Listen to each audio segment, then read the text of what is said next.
वाराणसी में छात्र हेमंत सिंह पटेल की स्कूल परिसर में गोली लगने से संदिग्ध परिस्थितियों में मौत हो गई।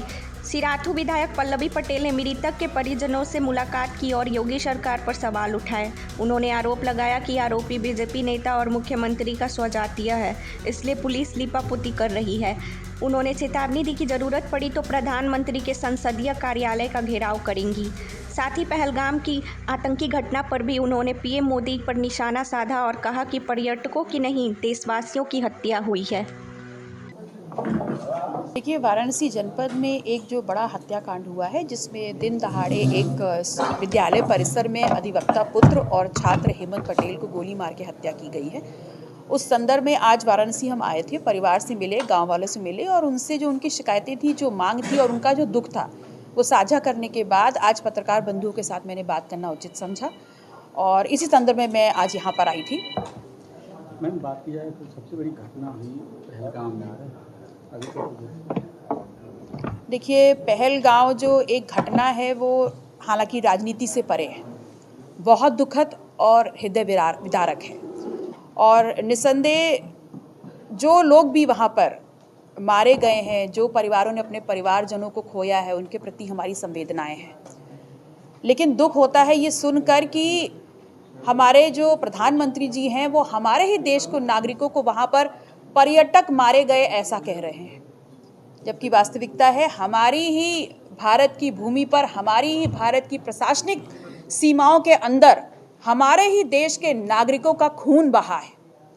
किसकी वजह से हुआ, कैसे हुआ, कब हुआ, क्या गलत हुआ, ये सब चीज़ें सोचने का विषय है और इस पे जांच होनी चाहिए, निसंदेह जांच होगी भी। लेकिन उससे ज़्यादा महत्वपूर्ण ये है कि आज इस देश का नागरिक अपनी सीमाओं में भी सुरक्षित नहीं है, चाहे वो पहलगाम की बात हो और चाहे वाराणसी में हेमंत पटेल की बात हो।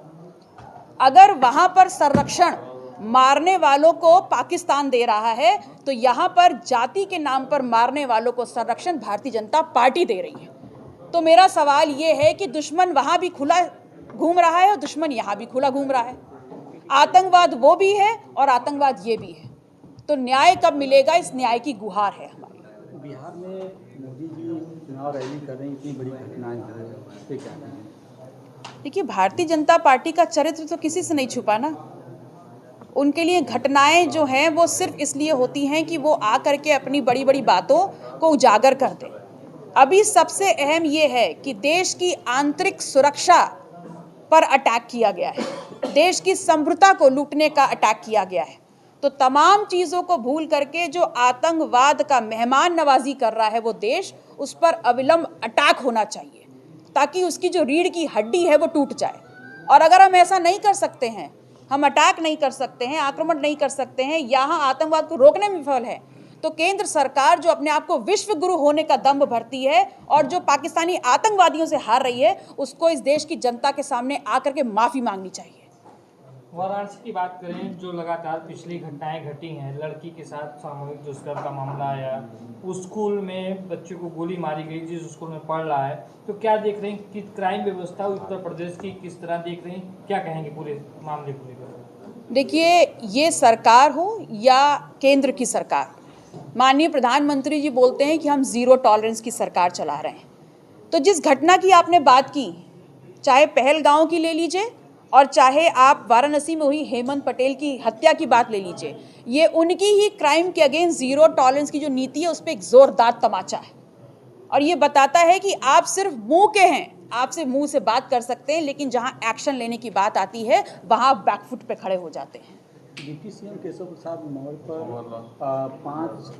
5 बार चुनाव लड़ने का फर्जी डिग्री का आरोप लगा है, कैसे आप देखती हैं? देखिए, आज ये बहुत महत्वपूर्ण नहीं है। आज महत्वपूर्ण ये है कि जिस विषय को लेकर के हम यहाँ बैठे हैं, ऐसे में हेमंत पटेल के साथ न्याय हो, परिवार के साथ न्याय हो और जो इस देश का कर्णधार था, भविष्य था, उस बच्चे की हत्या जिन लोगों ने की है उनको अविलंब गिरफ्तारी करते हुए उनके तमाम विद्यालय जो उन्होंने एक बिजनेस का सेंटर बना रखा उनको सीज किया जाए।